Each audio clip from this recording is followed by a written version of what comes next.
Oh, hello you! Welcome back. Girl, I am so glad to have you here today, where we are going to discuss who should win Drag Race Down Under. Now that is a loaded question, like does the person with the highest ranking score deserve to win the season? Well, according to Drag Race, looking at past few seasons, no. So will they continue that trend this year? We will find out. But before we start, girl, if you haven't already, make sure to hit that subscribe button down below, because if you don't hit that subscribe button, Simone will try to swallow you. That sounded wrong. Also, this video was made possible by the help of my Patreon, so if you want to join the community, get some exclusive content, early access to some of my videos, and help this queen out, Patreon is the best way to do so. Now on with the rankings. Obviously, this week was pretty straightforward when it came to rankings. Scarlett Adams won the challenge. Yes, this is her third win. She is the frontrunner. There is no denying that. She's the only queen with 3 wins, which is very interesting coming into a finale, especially because of her situation. And the queen who got the lowest amount of points this week was Elektra Shock, because she was eliminated. Now, I just want to say I love Elektra Shock so much. I'm so glad we got to see her on this season, and I'm so glad that she came for Scarlett at the beginning of this episode, calling her out for doing the splits, because you know Scarlett was damn shady about that in the past. You go, Elektra girl, call them out. I love her. If anything, I hope we see Elektra Shock one day on International All-Stars. And then she lip-synced against Kita Mean. This is a very controversial choice. I really did not agree with this choice. Full disclosure, I am Team Kita, but I am objective, and I think that her show this week was not the worst and her runway was not the worst. So why was she in that bottom 2? I am wondering. Like, really, what did the production try to do with this? Was her show the most polished? Well, no, but was it bad? Not at all. It was entertaining. It was something different. It showed off her talent, so I'm really confused why the hell did production think that she should be in the bottom 2. So now moving on to other 2 queens, Simone and Karen from Finance. This week, judging by judges' critiques, they are pretty much the same, but I will give slight advantage to Miss Simone, as she did get some better critiques, but at the end of the day, her critiques were also so and so. I was kind of really confused by her talent performance. I think she looked stunning, and on the runway she was serving it. I would put her at safe, but I preferred Kita Mean's performance over Simone, so that's why I'm like more confused why the hell did judges make decisions that they did. And then we have Karen from Finance. Yes, she did do something different. Yes, her runway was polished, but again, her show was very short and not that entertaining. I mean, I guess it's subjective. I personally did not find it as entertaining as Kita's performance, so that's why I'm confused about these placements. But yeah, this is how the judges decided, and I guess we as audience need to go with it. Drag Race Down Under was really inconsistent with the judgings this season, and the final scores show that. So now that we have all the queens ranked, let's see what is the final score.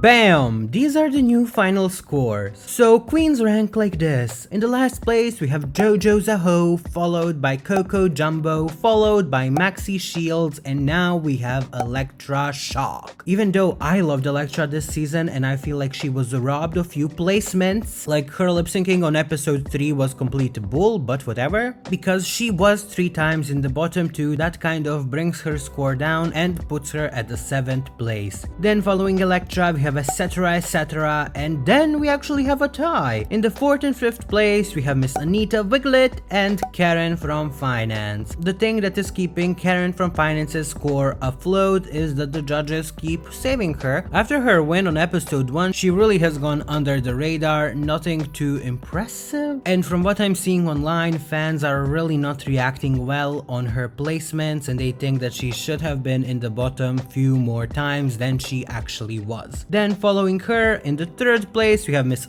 Simone. Yes, the queen who was eliminated at one point, but then returned and has no challenge wins yet, but because of those constant high and safe placements, her score really does show it. Then in the second place, we have Mesquita Mean. Yes, Kita Mean, the queen of camp. She is the second place when it comes to rankings. She has been doing constantly well this entire season. She has one challenge win, but she did lip sync this last episode, even though I think it's a complete bull that she was in that bottom 2, but she slayed the lip sync, so she does have the second best score. And in the first place, no surprises here, we have Scarlett Adams. Yes, she does have 3 challenge wins, so it is really obvious that she is the front runner now and has the best score. But let's talk about this, because in the last few seasons of Drag Race, the queens with the highest track record did not win. In season 13, Rosé had the best track record. In All Stars 5, Miss Cracker had the best track record. In Canada's Drag Race, Rita Baga had the best track record. In the Drag Race UK, Bimini Bamboulash had the best track record. And what do all of those queens have in common? They did not win their season. So will Scarlett Adams break that circle of queens with the highest Ppe score not winning, or will she win? I kind of cannot see her winning because of her controversies. If she wins, I don't think we would ever see another Drag Race Down Under season because fans would be so over it. But I mean, she would not be the first winner of Drag Race with racially inappropriate past. So in my opinion, even though she kind of deserves it based on the scores and having 3 challenge wins, while everyone else in that top 4 has only 1 challenge win, except Simone who has no wins, it would kind of mean that it is pretty obvious that she should win the season, but on the other hand, no. But let's take a look at their Ppe scores now to see if they are different than my ranking system. And it turns out that really they are not that much different. Obviously, when it comes to Ppe score, Scarlett Adams is still number 1, Kita Mean is still number 2, and Simone and Karen from Finance, their scores did switch, but it is only 0.02 points difference, which is really not that much. So technically, Scarlett Adams is the one who deserves to win this season, but I don't think that will happen. I really hope it doesn't happen because I just cannot see her winning it. The backlash from the fandom would be so big, and we saw that Drag Race does care about fans' opinions. Past few seasons winners were dictated by fans' perceptions. No one is getting robbed other than the audience. We were robbed of seeing some fierce queens, of learning more about queens' storylines and origin stories. I was really confused by the editing this season. I mean, other than a few snippets, we really did not learn much about queens. Like, who is Karen from Finance? How did she get that name? Why does she use it? Where is she from? What did she go through in life? What does drag mean to her? We got none of that this season. And also for all the other queens, I don't see any one queen with a clear winner's edit. So I am really confused by the ending of this season, and I have no idea who the crown would go to. My choice is Mesquita Mean. I hope she gets the crown. But either way, it is kind of sad because I'm not like rooting for anyone. Like, I want Kita to win, but I'm not like, oh my god, if she doesn't win, I'm going to be so mad. Like, this season's editing and the choices the judges made for few episodes really made me not really like it that much, to be perfectly honest. And I expected way more from this season, and I don't think the queens are at fault. I think that it is all about the production, because decisions like eliminating Art and then bringing her back without any explanation why is she back, then putting queens like Elektra in the bottom on a dancing challenge where she really did not deserve to be in that bottom, and then also the same thing to etc etc. And in this last episode putting Kita in the bottom, there were so many decisions that I really did not agree with, and I see from Reddit and from Twitter and from other websites that fans really do not vibe with these decisions as well. But yeah, this is it. This is the final ranking, and next week is the finale of Drag Race Down Under, and I think we are all excited about it to see the season finally be over. For once, I have no idea who is going to win because I am really confused about this season and there is no one clear winner right now. But yeah, thank you guys so much for watching this video. If you liked it, it would mean a lot to me if you would hit that like button down below, and right next to it there is this fabulous red subscribe button. Click it right now or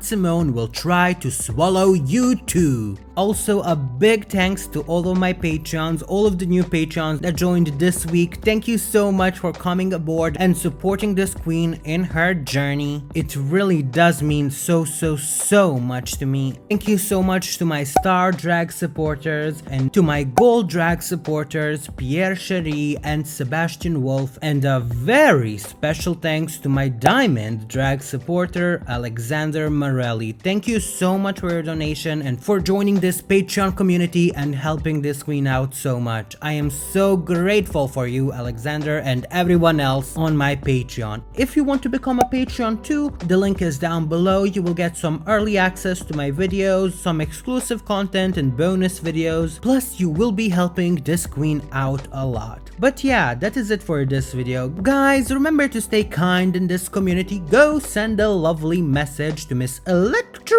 Shock. She really deserves our support. She's a fabulous and fierce queen, so let's send her some positivity. Let's spread some love in this community. And I will be joining you next week to see the official rankings of Drag Race Down Under queens. But until then, I cannot wait to see you in the next video. Bye!